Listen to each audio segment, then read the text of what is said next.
Il est un homme de médias très engagé et connu pour son verbe incisif. Après ses débuts professionnels à l'agence ivoirienne de presse, il assume son positionnement politiquement orienté vers la défense des idées de gauche. Il intègre à juste titre, plus tard, le quotidien La Voix, qui deviendra Notre Voix, journal de combat du Front populaire ivoirien au soir des années 90. Très jeune et dynamique, le journaliste gravira les échelons pour se hisser à la tête du service politique du tabloïd. Il se révélera être un syndicaliste intrépide qui dirige jusqu'à ce jour le SYNAPSI, syndicat national de la presse privée de Côte d'Ivoire. Depuis quelques années, le natif de Mans a franchi le cap de l'audiovisuel et s'est reconverti en consultant télé pour le compte de programmes de débat comme NCI 360, diffusés sur nos antennes tous les dimanches soirs. Notre invité y analyse les sujets, les faits et événements dans un style sans réserve. Depuis quelques jours, c'est lui le sujet, analysé, décrypté sans réserve par ses pourfendeurs et ses défenseurs, une affaire de 3 millions de francs CFA alloués par le cabinet de la Première Dame en fin d'année 2022 à la mutuelle des agents de la Refondation SA, Mutaref, qui aurait été détournée par le directeur des rédactions du journal Notre Voix, Guillaume Tongagbato, s'en défend et nous livrera sa version. Ce soir, on l'espère, sans réserve. Guillaume Bato, bonsoir. Bonsoir Ali. Merci d'avoir accepté notre invitation. C'est moi qui vous remercie. Avant d'ouvrir cet entretien, je vous propose à vous et à nos téléspectateurs de suivre ce sujet. Sans réserve de cette semaine reçoit le journaliste professionnel Guillaume Bato, directeur des rédactions du quotidien Notre Voix, proche du FPI, Front populaire ivoirien. Il est officier de l'Ordre du mérite de la communication. Âgé de 48 ans, il est marié et père de 6 enfants. Il est titulaire d'un BTS en communication et action publicitaire, obtenu en 1996, et d'un diplôme d'études supérieures en communication option presse écrite d'ESCOM, obtenu en 2005 à l'ISTC. À son actif, un certificat de formateur des formateurs en communication des organisations de masse du BIT, obtenu en 2017 à Genève en Suisse. Guillaume Bato commence sa carrière de journaliste comme stagiaire à l'AIP, agence ivoirienne de presse, en 1995. Il poursuivit au journal Œil du Peuple avant d'arriver à La Voix, l'ancêtre de Notre Voix, comme stagiaire en juillet 1997. Depuis cette date, il est resté fidèle au Journal Bleu. Syndicaliste, il a dirigé de décembre 2006 à janvier 2022 le SYNAPSI, le syndicat national des professionnels de la presse de Côte d'Ivoire. À ce titre, il a participé à plusieurs rencontres sur les médias en Côte d'Ivoire, en Afrique et dans le monde. Débatteur et habitué des plateaux de NCI où il intervient régulièrement dans l'émission NCI 360, notre invité se soumettra aux questions d'Ali Diarra-Souba, des grandes questions d'actualité au changement de la ligne éditoriale de son journal, acteur de la lutte pour la gauche, en passant par les récentes accusations de détournement au sein de son journal dont il fait l'objet. Guillaume Bato répondra sûrement sans réserve pour vous. Guillaume Bato, depuis quelques jours, une affaire s'est ébruitée, a fait le tour des réseaux sociaux, est devenue le chou gras de certains tabloïds, une affaire vous accablant, indiquant que vous avez détourné 3 millions de francs CFA destinés à la mutuelle des agents de votre journal à la tête duquel vous êtes directeur des rédactions. Comment vous vous défendez ? Je voudrais, avant de commencer, présenter toutes mes excuses à la Première Dame et à l'ensemble de ses collaborateurs, dont malheureusement le nom est malencontreusement mêlé à des gabineries, parce que ce sont de vraies gabineries. Ali, je n'ai pas détourné un sou de dons de la Première Dame. La vérité, c'est que depuis ma nomination en décembre 2021, une partie de mes collègues... Votre nomination en qualité de directeur des rédactions de Notre Voix, une partie de mes collègues, pour des raisons qui leur sont propres, ont décidé d'arrêter de travailler. Le premier objectif, c'était parce que j'avais été nommé comme directeur par intérim pour une période de 6 mois, au terme de laquelle je devais être confirmé. Le premier objectif était de m'empêcher d'être confirmé. Donc, ils ont décidé d'arrêter de travailler. Et pour ne pas que le journal soit bloqué, je me suis attaché les services d'autres collègues, d'autres camarades, auxquels j'ai fait appel pour venir m'aider à travailler. Et cela dure depuis bientôt 15 mois. Il s'est trouvé que ce don que la Première Dame donne fait depuis plus de 10 ans à la rédaction était géré, je ne vais pas revenir sur les conditions de sa gestion, par quelques personnes. Et donc, pour cette année 2022, j'ai informé le président de la mutuelle que compte tenu de ce que des collègues qui travaillent avec moi au quotidien sans traitement salarial ont des problèmes auxquels j'aurais fait face. C'est ce que j'ai fait. Et si c'était à refaire, je le referai. Parce que j'estime qu'on ne peut pas refuser de travailler pour une entreprise et se battre pour obtenir des dons qui sont faits à cette entreprise. Guillaume Bato, est-ce que au sein de votre rédaction, il y a un manuel de procédure qui indique, par exemple, que quand un journaliste refuse de travailler, il y a des mesures disciplinaires. Ça nous aurait évité cette affaire. C'est évident, mais vous savez que Notre Voix est un journal qui appartient à un parti politique, où parfois les sentiments prennent le pas sur le pragmatisme de la gestion. Sinon, il est avéré que ses collègues ont décidé d'arrêter le travail depuis plus d'un an. Ils ne signent plus aucun article. Ça peut se vérifier. Les journaux existent, les PDF existent. Malheureusement, jusqu'à aujourd'hui, nous n'avons pas pu obtenir de la direction de nous séparer d'eux parce que c'est la seule chose à faire aujourd'hui. Pourquoi, quand vous êtes nommé directeur des rédactions, ils décident de ne plus travailler? Est-ce qu'ils ont un problème de personne avec vous? Est-ce que vous les avez écoutés, vous avez entendu certaines personnes qui leur ont parlé, qui vous ont dit les raisons pour lesquelles ils ne souhaitent pas travailler avec vous?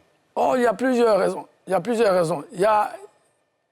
Je crois que la principale raison, c'est que certains voient en Guillaume Bato quelqu'un qui les a contrariés par le passé. Parce que, vous l'avez rappelé dans votre introduction, dès mon entrée au journal en 1997, dès 2000, j'étais déjà le responsable du syndicat.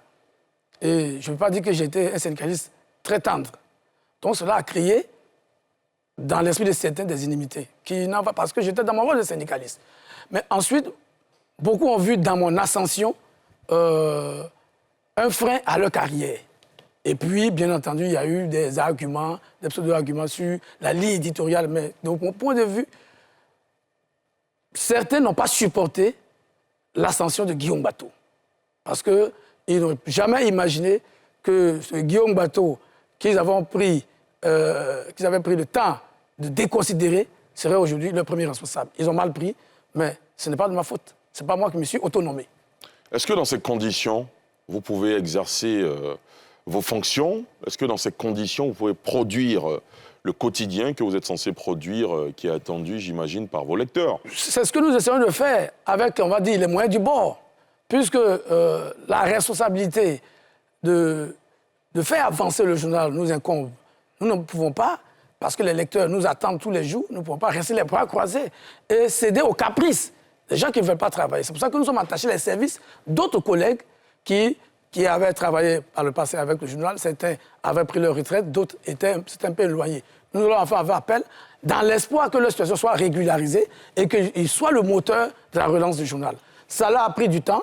Malheureusement, ça nous conduit à ce genre de situation que nous connaissons aujourd'hui. Vous l'avez rappelé, vous dites que c'est un journal appartenant à un parti politique, donc les sentiments peuvent valoir par moments dans la gestion. Que dit la direction générale de ce journal?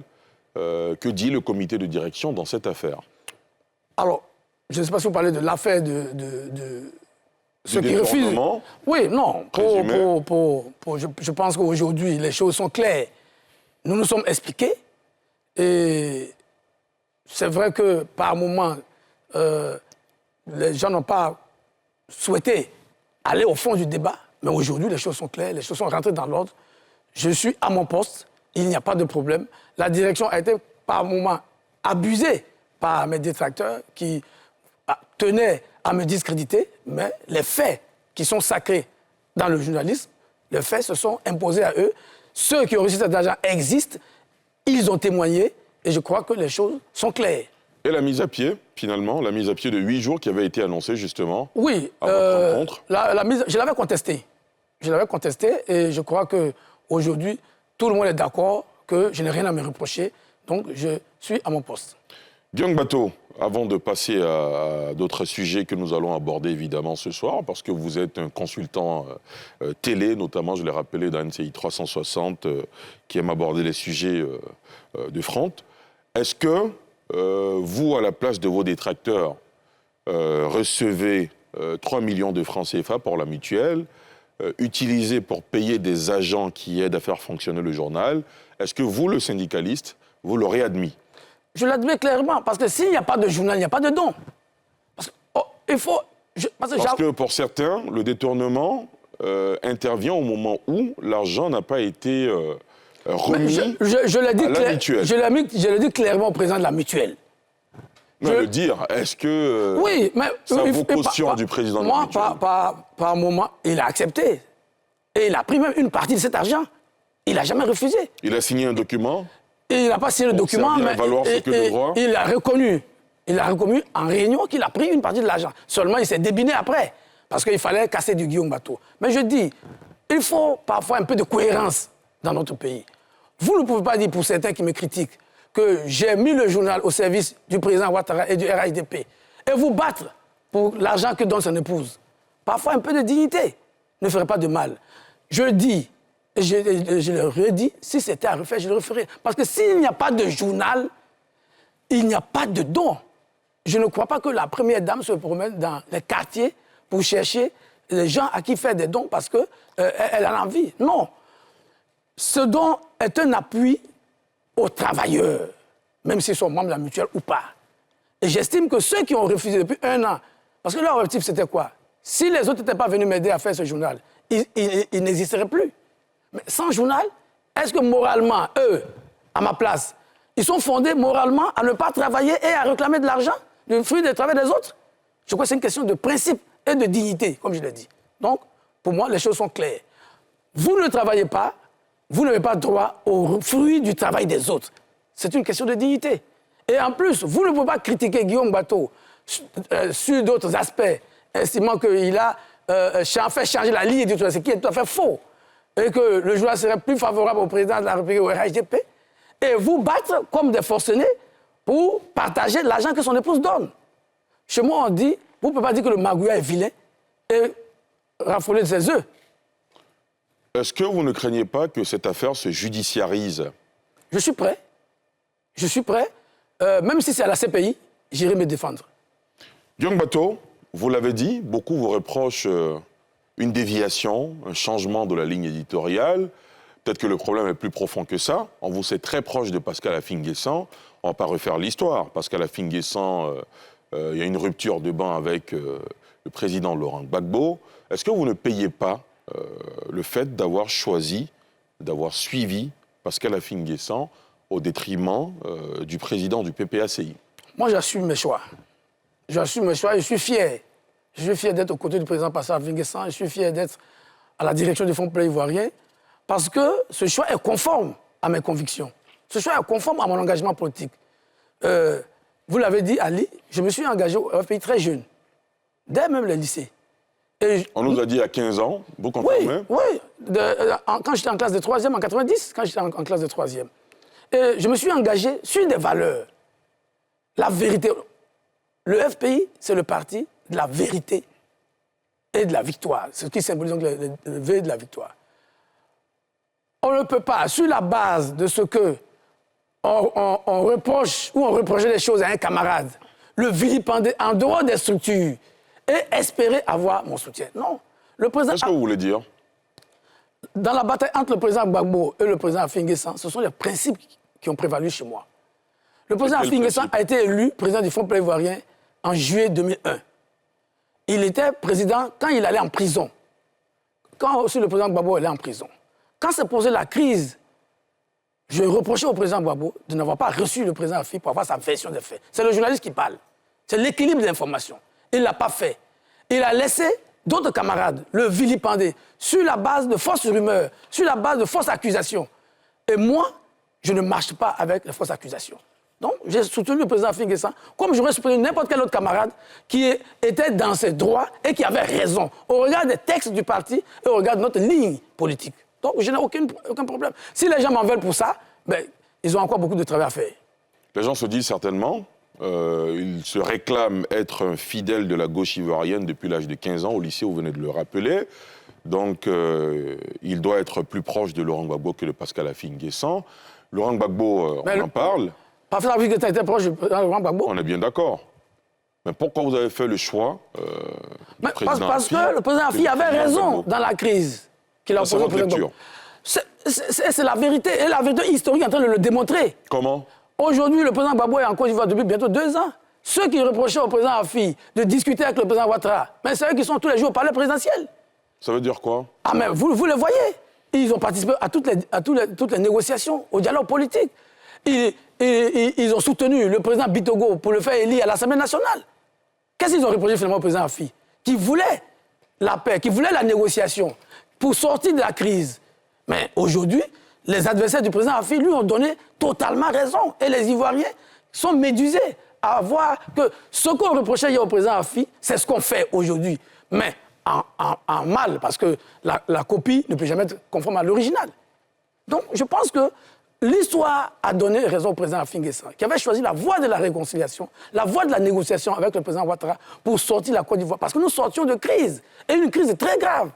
Mais ceux qui ont voulu proposer des solutions alternatives, de radicalité, où ils en sont aujourd'hui? Où ils en sont? La vérité, c'est qu'ils ne savent même pas où ils en sont. Guillaume Bato, beaucoup, certains, pensent qu'il y a certainement un dépit amoureux. Vous, militant du FPI, Front Populaire Ivoirien, depuis les années 90, depuis l'avènement du multipartisme en Côte d'Ivoire, vous, fidèle militant de Laurent Gbagbo... J'étais militant du Front Populaire Ivoirien. Exactement, conduit par Laurent Gbagbo à l'époque. Oui, à l'époque, oui. Le président Gbagbo revient de la haie et à la surprise de beaucoup, vous êtes très dur envers lui. Est-ce qu'il n'y a pas un dépit amoureux? Non. Alors que Laurent Gbagbo, selon les retours qu'on a eus, a été très proche de vous, a été très large avec vous, a même participé aux obsèques de votre géniteur. Oui, bon, très large, ça dépend. Moi, j'ai vu le président Gbagbo plus large avec ceux qui l'ont combattu, avec les armes. Mais ce n'est pas ça le débat. Oui, le président Gbagbo m'a rendu visite quand j'ai perdu mon père. Et je lui en suis reconnaissant. Mais on ne comprend pas pourquoi, du jour au lendemain. Non, ce n'est pas du jour au lendemain. Mais nous étions... Moi, j'étais au FPI, pas parce que... En espérant que quelqu'un va me soutenir quand je perdrai mon père. Je me suis engagé au FPI sur la base des idées, des textes, de mon approche de la vie dans la société.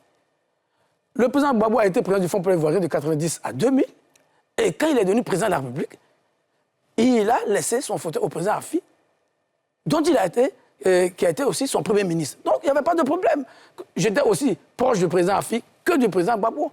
Mais à partir du moment où celui qui était devant nous, sur la base de son principe, transgresse lui-même ses principes et monte d'autres camarades pour salir son ancien compagnon, moi j'estime, je n'aime pas l'injustice. Je me suis engagé parce que je n'aime pas l'injustice. Et c'est pour ça aussi, aujourd'hui, que ceux-mêmes qui me contredisent, je leur oppose l'injustice qu'ils commettent face à ceux qui travaillent.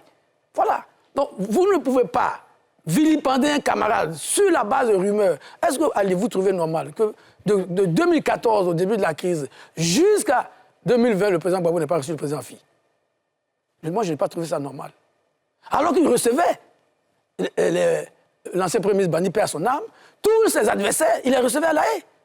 Qu'est-ce qui pouvait justifier qu'à son retour en Côte d'Ivoire, il refuse de recevoir le président Afi? Qu'est-ce qui pouvait le justifier? Alors qu'il recevait ses opposants les plus durs. Donc, je crois que parfois aussi en Côte d'Ivoire, il faut que les principes soient au-dessus des sentiments.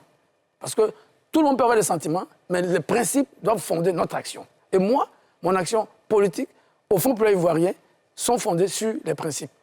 Aujourd'hui, vous êtes le secrétaire général adjoint, chargé de la communication et du marketing politique du Front populaire ivoirien. Conduit par le président Pascal Afi N'Guessan.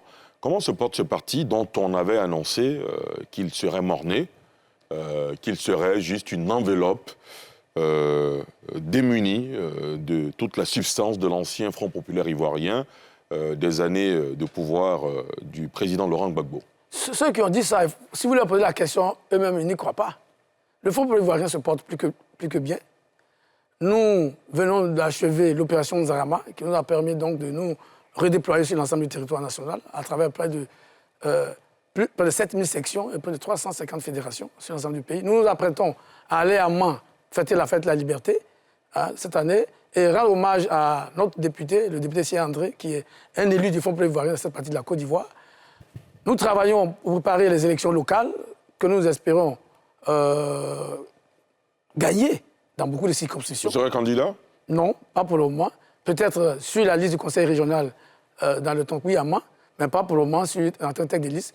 Je me prépare plutôt pour être candidat aux législatives 2026. Donc, c'est un parti qui se porte bien, qui se reconstruit, qui s'organise, et qui a un leader qui est de plus en plus visible et dont chacun a oublié de reconnaître aujourd'hui la clairvoyance politique. Parce que ce que le président Afi avait dit dès 2014, c'est ce que tous les autres font aujourd'hui. Jusqu'à aller à l'Assemblée nationale, appeler à voter le président Bitogo. Si ça avait été le président Afi seul, on aurait crié au loup. Mais aujourd'hui, tout le monde a appelé à voter le président Bitogo. C'est la preuve que c'est Afi qui avait raison. Et les Ivoiriens, j'en suis convaincu, le lui revaudront le moment venu. Pascal Affi N'Guessan s'est vu roué dans les brancards quand il a annoncé une alliance avec le RHDP, le Rassemblement des Ofotistes pour la démocratie et la paix. Il y a eu une levée de boucliers. Les gens ont estimé effectivement qu'un parti d'opposition historique comme le FPI ne pouvait pas joindre le RHDP dans le cadre d'une alliance. Il a répondu, sur l'un de nos plateaux notamment, que c'était un choix de raison pour éviter que la Côte d'Ivoire ne sombre encore dans des violences. Aujourd'hui, on n'entend plus rien de cette alliance qui était annoncée. Prenez votre mal en patience. Prenez votre mal en patience. Je pense que... Les choses vont comme vous le souhaitez? Les choses vont comme nous le souhaitons. Nous discutons, il y a des discussions. Je pense que le moment venu... Ça semble durer, ces discussions. Oui, mais vous savez, nous sommes dans un environnement politique qui est dynamique. Qui est dynamique. Vous avez même parlé de lever des boucliers. C'est pour ça que cette alliance doit être vraiment préparée pour qu'elle puisse correspondre dans son projet et dans son objet aux aspirations des Ivoiriens. Et le président l'a dit effectivement sur votre plateau ici, nous n'avons pas vocation à continuer de nous entretuer tout le temps. Le président Ouattara, nous avons été face à face pendant des années. Si aujourd'hui, l'intérêt de la Côte d'Ivoire soit que nous soyons côte à côte, nous le ferons sans état d'âme. Et je pense que vous n'avez pas à vous inquiéter. Je suis convaincu que dans les prochaines semaines, les prochains mois, cette alliance verra le jour parce que c'est une nécessité historique aujourd'hui pour la Côte d'Ivoire. Nous avons vécu beaucoup de crises. Il est bon que pour les années et les générations qui viennent, que la Côte d'Ivoire soit dans une période de stabilité et notre parti est prêt à y contribuer si il le faut avec le président Ouattara. Alors ceux qui parlent d'un parti historique de groupe pas allié à... Mais ils font fausse route. Le Fonds populaire ivoirien lui-même s'était déjà allié en 1995 avec le RDA. Dans le cadre du Front républicain. Et c'est le même Ouattara qui était le président du RDA. Donc, les gens font semblant d'oublier le passé. Mais en même temps, et qui nous disent ça, mais le PPACI est allié au PDCI, qui est aussi un parti de droite. Ou bien, il y a des partis de droite qui peuvent s'allier à des partis de gauche. Et non, je crois que les gens nous cherchent des poux dans les cheveux. Malheureusement pour eux, nous n'avons pas assez de cheveux et ils n'en trouveront pas. Guillaume Bateau, vous êtes une grande figure de la presse en Côte d'Ivoire. La presse écrite en Côte d'Ivoire est sinistrée. Est-ce que vous partagez cet avis? Absolument. Absolument. Et ça ne date pas d'aujourd'hui. Quelles sont les raisons? Les raisons sont multiples. D'abord, il faut prendre en compte les nombreuses crises que nous avons vécues. Quand vous prenez la structure de distribution, par exemple, comme Edipresse, qui a été vandalisée à plusieurs reprises, qui n'a plus de moyens de couvrir l'ensemble du territoire, la concurrence d'Internet, les conditions de travail précaires des journalistes et professionnels des médias, l'absence, la raréfaction de la publicité, tout ça sont des facteurs qui concourent aujourd'hui à rendre la presse ivoirienne, en tout cas la presse écrite, très vulnérable. Mais ce n'est pas une fatalité. Est-ce qu'il n'y a pas aussi, parmi les causes que vous évoquez, que vous égrenez, est-ce qu'il n'y a pas aussi le manque de qualité des productions? Oui, mais je vous ai dit, une production, si vous voulez faire un reportage, moi je suis de Mans, de Danané, si vous voulez envoyer une équipe de reportage, par exemple, dans la zone aurifère de Zouaouyien, qui part d'Abidjan pour un séjour de ne serait-ce que 3 jours, vous êtes près de 500 000. Mais si les entreprises de presse n'ont pas les moyens, elles ne peuvent pas faire des miracles.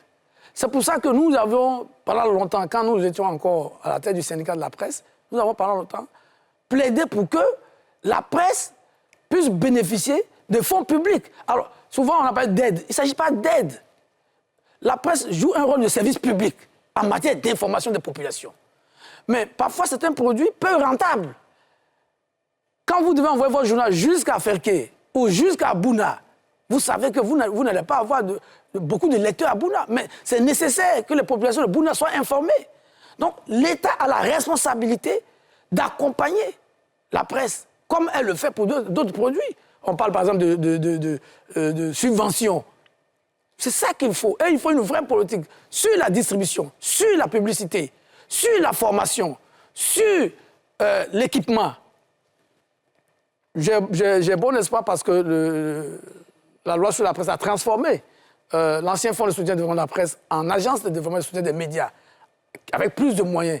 Et notre aîné, Méïté Sendou, qui en est le directeur général, a promis de très rapidement engager des discussions avec tous les acteurs. J'espère qu'à l'occasion de cette discussion, nous aurons des solutions parce que les problèmes de la presse aujourd'hui ne sont pas des problèmes uniquement ivoiriens, ce sont des problèmes, j'allais dire, universels. Et quand vous regardez le nombre, le volume de subventions que l'État français par exemple, accorde à ces médias, c'est le jour et la nuit. Donc c'est une volonté politique qui doit accompagner les médias parce que ces médias jouent un rôle de service public dans l'information des populations, parce que l'information est un droit fondamental des populations. Vous êtes le profil parfait pour répondre à la question que je vais poser maintenant. Beaucoup d'observateurs estiment que la presse est autant sinistrée parce que les journalistes sont les jours pairs journalistes, les jours impairs militants de partis politiques, donc orientent la vérité en fonction de la couleur de leur formation politique. Vous, qui êtes journaliste, par ailleurs cadre du Front populaire ivoirien, comment vous réagissez à cette observation? J'ai toujours considéré que c'était une fausse querelle. Pourquoi? Pour vous, on peut être journaliste, militant, ça ne pose aucun problème. En France, par exemple, qui est notre référence, tout le monde sait que l'humanité est à gauche. Et que ce sont les militants de gauche qui animent le journal L'Humanité. Tout le monde sait que Libération est un journal de gauche. Tout le monde sait que Le Figaro est un journal de droite. Voilà. C'est pas... J'ai toujours dit que n'importe quel média est toujours adossé à... À une chapelle? Pas, bon, on peut l'appeler ça comme ça, mais je dis, à une opinion, elle peut être économique, économique, culturelle, sociale ou politique. Mais ça n'empêche pas qu'on puisse respecter les règles. Je vous prends par exemple un exemple, les critiques qui me sont faites aujourd'hui. Dites-nous. Quand on dit, oui, Guillaume Bateau, par exemple, fait la part belle au RHDP. Je dis toujours, il faut faire la différence entre le président de la République, qui est une institution, et le président du RHDP. On organisait ici en Côte d'Ivoire la COP 15. C'est un événement qui concerne toute la nation. Quand, par exemple, la Côte d'Ivoire est attaquée, prenons le dossier de nos 46 soldats. Au Mali. Au Mali. Mais nous n'avons jamais considéré que parce que nous sommes de gauche, il fallait, et que nous ne sommes pas d'accord avec le président Ouattara, il fallait accabler nos soldats. Donc il y a des questions transversales, il y a des questions qui doivent intéresser tous les médias. Donc on peut avoir son opinion et faire du journalisme parce que le journalisme a des règles, le respect des faits, l'équilibre de l'information. Ça n'a pas de couleur.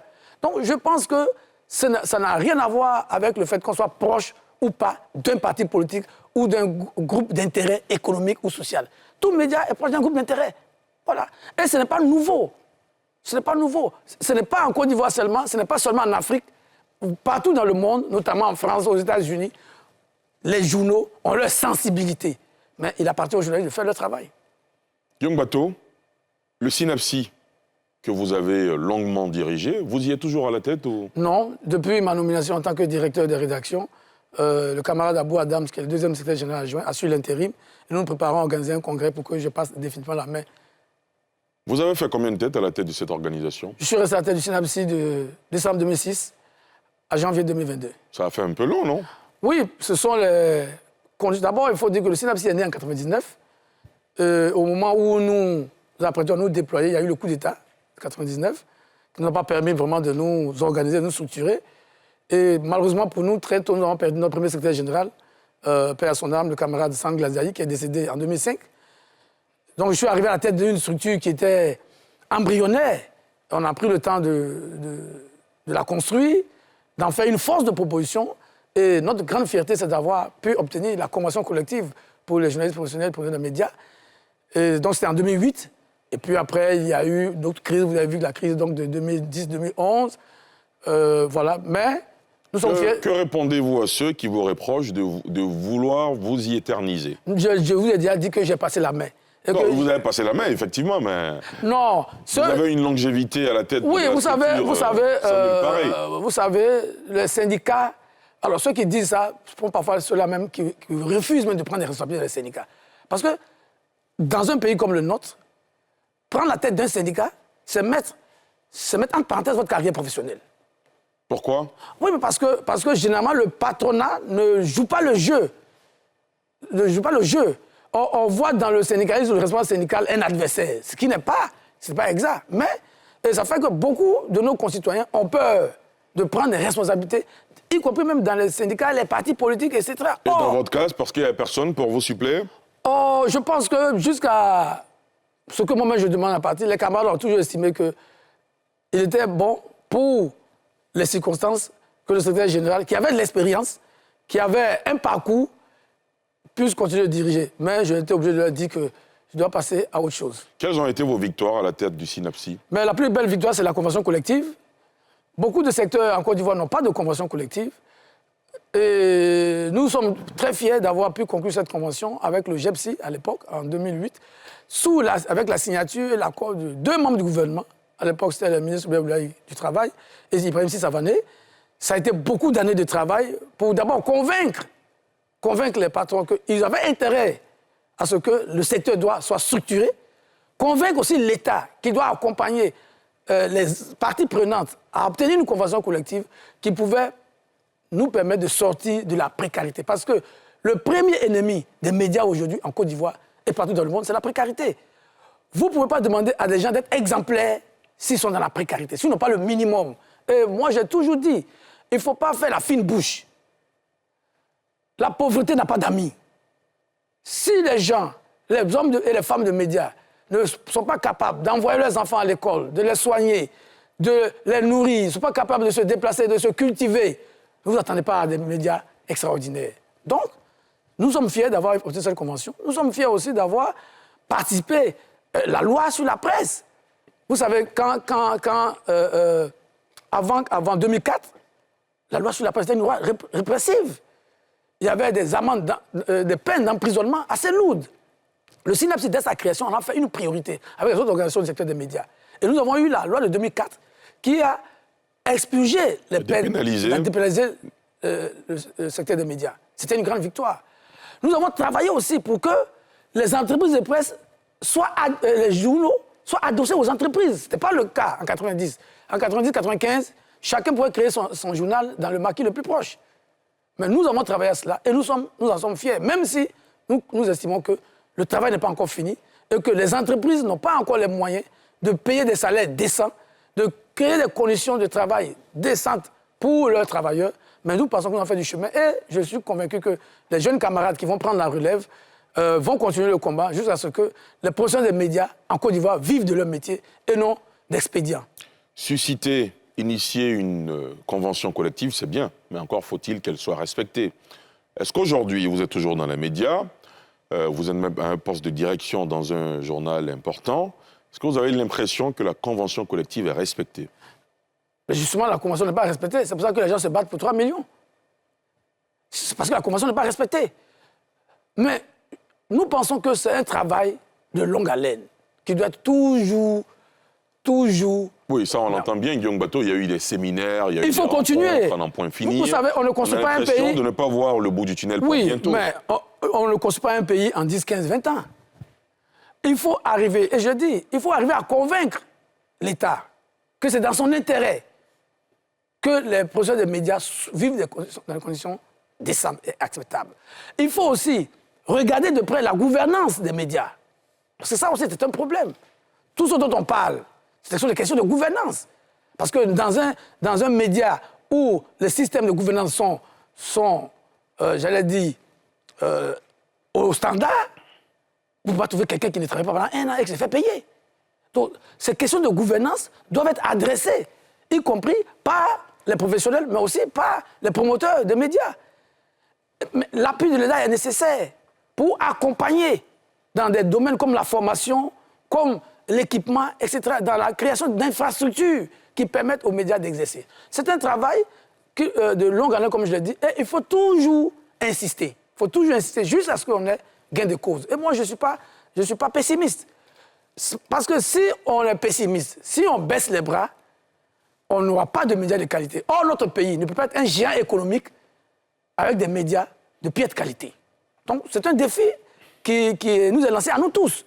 Acteurs des médias, acteurs étatiques, entreprises privées. Parce que ça aussi, c'est important. Il faut que les entreprises privées, les grandes entreprises notamment, aient des politiques d'accompagnement au niveau de la publicité.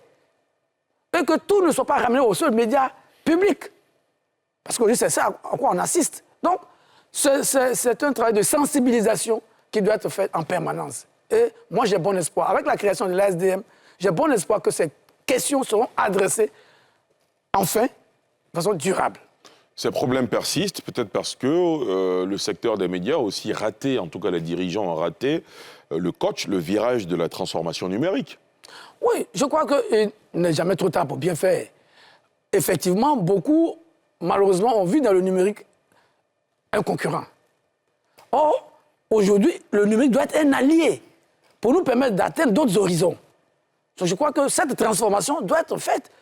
Vous savez, les changements... Vous l'avez entamé vous-même Oui, dans votre journal pas tout le temps, parce que notre journal est en crise. Je vous ai dit, nous avons connu la grande crise de 2010-2011 qui a vu nos locaux être incendiés, occupés par des forces autres que régulières à l'époque. Ça nous a donné un coup, on n'a pas pu vraiment s'en sortir. Après, il y a eu des crises politiques, etc. C'est pour ça que nous avons besoin d'un environnement, j'allais dire, aseptisé, pour qu'on puisse se concentrer sur les objectifs de relance. Mais effectivement, pour nous, en tout cas de mon point de vue, le numérique doit être un allié pour élargir notre audience et voir avec le numérique ce qu'on ne peut pas avoir avec le papier physique, par exemple. Mais je suis convaincu que le papier physique, pour ce qui concerne la presse écrite, va continuer d'exister. Vous avez des journaux papier encore aux États-Unis, au Japon, en Chine. Je ne vois pas pourquoi, dans ces pays où le numérique est très avancé, vous avez encore des journaux papier. Il faut peut-être revoir un certain nombre de choses et je crois que les journaux papier ont encore de beaux jours devant eux. Guillaume Bateau, en votre qualité de journaliste politique, vous scrutez les actions des hommes politiques, les élections locales, présidentielles et tout le reste, et vous touchez du doigt les maux qui minent l'organisation de ces échéances. Il se trouve que vous êtes un membre actif de l'UNJCI, l'Union nationale des journalistes de Côte d'Ivoire, et ces dernières années, en tout cas, autour des scrutins électoraux de l'UNJCI, il y a des crises pré- ou post-électorales. Comment se fait-il que les journalistes qui donnent la plupart du temps des leçons aux hommes politiques finissent par eux-mêmes se comporter comme les hommes politiques ou de façon plus négative? Les journalistes ne sont pas des extraterrestres. On est bien d'accord. Les journalistes vivent dans une société. C'est vrai que parfois on peut regretter, parce que vu le niveau de responsabilité qui est le nôtre, on peut regretter certains dérapages, certains manquements. Mais vous savez, moi, ma culture de syndicaliste fait que je n'ai jamais peur de la confrontation. Tant qu'elle est sur le terrain des idées, tant qu'elle ne dégénère pas en violence, on peut... Ces dernières années, ça dégénère en violence. Oui, hein. malheureusement. Malheureusement, parce qu'aussi, on a un problème de culture associative. Beaucoup de confrères ne prennent pas le temps de même de lire les textes qui régissent leur organisation. Ne prennent pas le temps de se renseigner sur l'histoire, sur les objectifs. Et on ne voit que les élections. Mais les élections se préparent longtemps à l'avance. Et il faut aussi militer. Parce que malheureusement, beaucoup de journalistes achètent leur carte de membre de l'UNJCI et attendent le prochain congrès. Non, ils ne participent pas aux activités de l'Union, ils sont loin. Les activités ne sont pas... Oui, mais si vous n'êtes pas là, qui le fait à votre place? Il faut être là pour donner ses idées et les rendre attractives. Parce que si tout le monde dit que ce n'est pas attractif, l'Union n'existe plus. Parce qu'il y a beaucoup aussi qui estiment que c'est un club d'amis. Oui, vous l'avez entendu? Qui leur interdit d'être des amis? S'ils viennent, ils sont des amis. Donc, moi, j'ai été membre du conseil exécutif de l'UNJCI avant de prendre la tête du syndicat. On peut reprocher ce qu'on veut à l'Union, mais l'Union aussi a fait beaucoup pour la visibilité des médias. C'est toujours facile la critique. Mais je dis, moi, j'encourage nos confrères, notamment les plus jeunes, qui veulent s'intéresser à la vie de l'Union, à venir participer, à venir faire des propositions. Parce que parfois, vous allez au Congrès, vous retrouvez 4, 5, 6 dans les commissions, et les autres, ils sont en ville et ils viennent pour voter. Non. La culture associative est importante. Et il faut que les Ivoiriens apprennent à militer, apprennent à dire, à donner leur point de vue dans le cadre des structures qu'ils se donnent. Et non rester à la périphérie. Parce que si tout le monde reste à la périphérie, l'organisation n'existe pas. Et ce n'est pas comme ça qu'on se rend utile à son organisation et à son pays. Guillaume Bato, on va parler de politique. Bientôt les élections locales, les municipales et régionales. Vous avez annoncé tout à l'heure que le FPI se prépare effectivement à lancer ses candidats dans la course. Il y a des enjeux, il y a des zones où les enjeux sont très importants. Je pense à la commune de Yopougon, où le RHDP a sorti une artillerie lourde, plutôt, disons ça. Le président de l'Assemblée nationale, qui serait en passe d'affronter le fils de l'ex-président Laurent Gbagbo, Michel Gbagbo, qui a annoncé, c'est pas encore définitif pour l'instant. Le PDCI RDA qui ne s'est pas encore prononcé, mais le député Diao Foué qui semble se positionner. Comment vous entrevoyez les enjeux de cette élection à Yopougon, notamment? Moi, je pense que le président Bitoko va l'emporter. Pourquoi? Pour une raison simple, parce que, vous l'avez dit, l'alliance PDCI-PPACI bat de l'aile. En tout cas, jusqu'à maintenant, on ne voit pas comment ils peuvent se mettre ensemble. Du côté de l'opposition, on estime que Yopougon a toujours été un bastion... Oui, mais bon, ça aussi, il y a parfois des légendes. De l'ex-président. Il y a parfois été des légendes. La vérité historique, depuis 1990, le Front populaire ivoirien a gagné à Yopougon en 2000. En 90 à 95, avait perdu à Yopougon. C'est vrai qu'avec l'élection de 2001, le FPI a eu un élu Bamlan Dida. Mais aujourd'hui, les choses ont beaucoup évolué.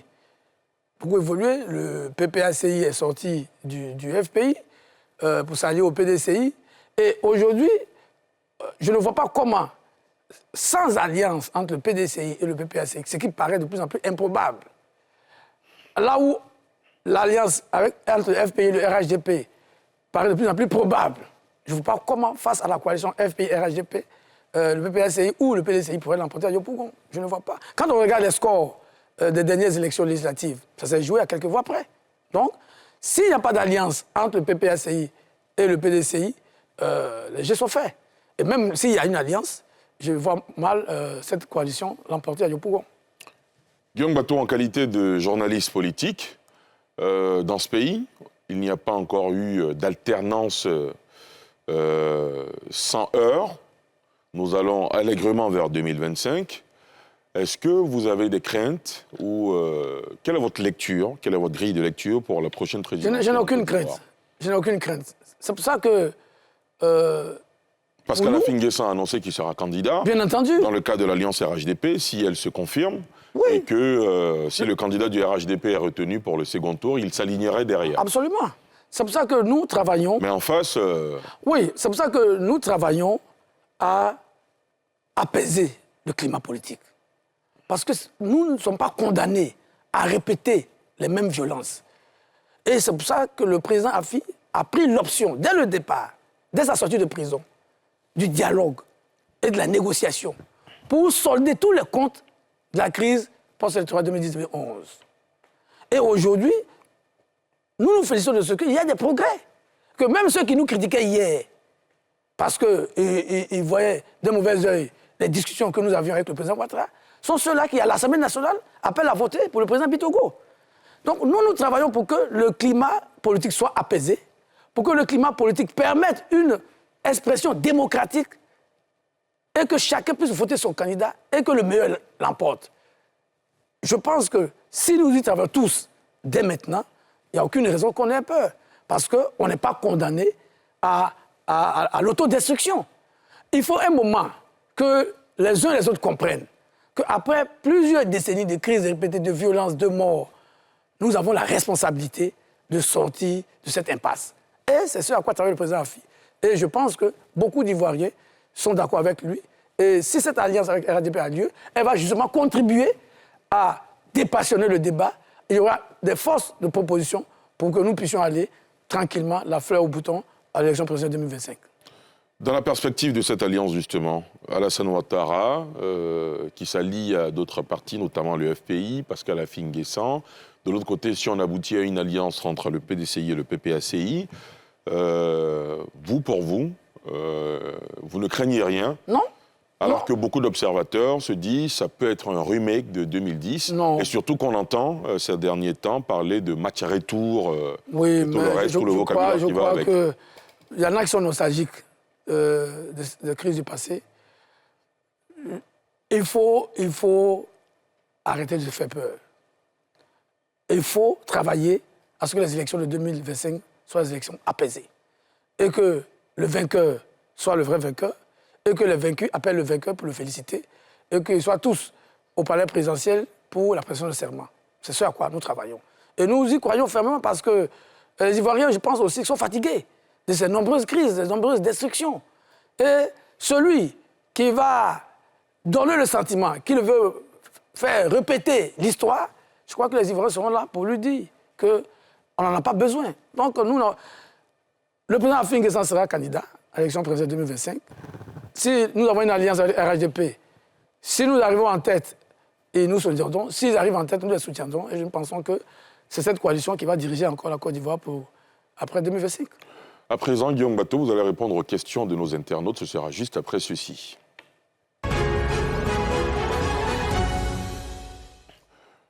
La première question de l'internaute nous vient de Goué Madeleine qui dit « On vous voit multiplier les activités politiques dans votre région. Seriez-vous le SLA Tiemoko de l'Ouest ?» Je m'appelle Guillaume Bateau, c'est largement suffisant. Je suis homme politique, membre de la direction du Fonds populaire ivoirien. Je travaille à renforcer le Fonds populaire dans cette zone. Je vous ai rappelé que nous avions déjà un député à moi, le député Sia André. J'espère qu'avec le soutien de nos camarades, de nos parents, on pourra effectivement entrer à l'Assemblée nationale en 2026. On y travaille. Très bien. Il y a de plus en plus de journalistes qui investissent la scène politique. On regardera de près votre trajectoire. Accepteriez-vous une nomination du président Ouattara? C'est une question d'Abdoulaye Koné. Je ne vois pas qui refuserait aujourd'hui une nomination du président Ouattara. Non, ce n'est pas à l'ordre du jour. Mais si le président Ouattara me faisait l'honneur avec l'accord du président Affi, je ne vois pas pourquoi. Mais pour le moment, je travaille pour le président Affi. Très bien. Prochaine question. Quels sont vos rapports avec vos anciens camarades du FPI? L'internaute fait certainement allusion à ceux qui sont désormais au Parti des peuples africains Côte d'Ivoire. Nous avons de très bons rapports. Nous avons de très bons rapports, que ce soit avec le secrétaire général de Mme Picasse, qui est un vieux compagnon, que ce soit avec les autres. Il n'y a pas de problème. Ils savent qu'il n'y a pas d'animosité. Nous ne partageons plus la même ligne. Même si nous sommes de la grande famille de gauche, nous ne partageons plus la même ligne. Mais il reste des frères, des camarades. Et quand on a l'occasion de se rencontrer, on échange à bâton rompu. Je crois qu'il n'y a pas d'animosité. Nous pensons que le Front populaire ivoirien reste encore une alternative crédible. Nous pensons qu'ils ont eu tort de quitter le parti. Bon, on verra à l'avenir, entre eux et nous, qui aura eu raison. Deux dernières questions avant de vous laisser partir, Guillaume Bateau. Quelle est votre plus grande réussite et quel est votre plus grand regret? Vous commencez par lequel? Vous choisissez quoi? Oh, est-ce que j'ai un regret? Bon, vous savez, tant qu'il y a la vie, il y a l'espoir. Et moi, je suis profondément optimiste. Il y a des choses peut-être que je n'ai pas réussi, mais je me dis, tant qu'on se bat, on peut toujours réussir. Ma grande réussite, je suis fier d'avoir fait cette convention collective en tant que syndicaliste, d'avoir laissé mon nom dans l'histoire du syndicalisme ivoirien. Et je suis très fier du travail que nous faisons aujourd'hui aux côtés du président Affi-N'Guessan. Nous espérons que ce travail va aboutir avec la reconnaissance des Ivoiriens qui lui feront confiance en 2025. Guillaume Bateau, vous êtes formel, vous n'avez pas détourné les 3 millions de vos collègues et collaborateurs de la mutuelle de la Refondation SA. Et ils le savent très bien. Merci beaucoup d'avoir répondu à nos questions. Est-ce que vous avez le sentiment de nous avoir répondu sans réserve? C'est moi qui j'ai à vous poser la question. Moi, je suis prêt à vous répondre chaque jour que vous le souhaitez. Merci beaucoup, Guillaume Bateau. C'est moi qui vous remercie. Directeur des rédactions de Notre Voix, secrétaire général adjoint chargé du marketing politique et de la communication du Front populaire ivoirien. Merci à vous, chers téléspectateurs et internautes, de nous avoir suivis.